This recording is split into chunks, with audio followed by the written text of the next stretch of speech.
इराणच्या बंदरांभोवती अमेरिकेने आपली लष्करी नाकेबंदी अधिकच कडक केली असून इराणच्या जलक्षेत्रात प्रवेश करण्याचा किंवा बाहेर पडण्याचा प्रयत्न करणाऱ्या जहाजांना रोखलं जातंय। आतापर्यंत 38 जहाजांना माघारी धाडण्यात आलंय। अमेरिकेनं सैन्य सध्या इराणच्या विविध बंदरांवर कडक पहारा देत असून कोणत्याही व्यापारी किंवा इतर जहाजांना इराणच्या सागरी हद्दीत जाण्यास प्रतिबंध केला जातोय।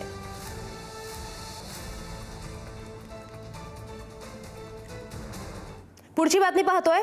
होर्मुझची सामुद्रधुनी उघडण्यासाठी इराणने अमेरिकेला नवा प्रस्ताव दिलाय। युद्ध थांबवण्यासाठीही अमेरिकेला प्रस्ताव दिल्याची माहिती मिळतेय।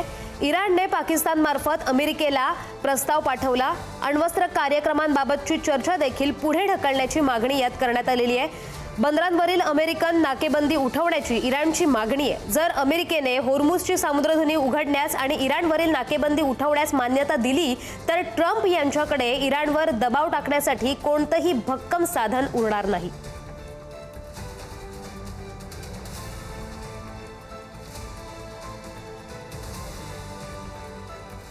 इराणचे परराष्ट्र मंत्री सईद अब्बास अराघची आज रशियाच्या दौऱ्यावर असून ते रशियाचे राष्ट्राध्यक्ष पुतीन यांची भेट घेणार आहेत।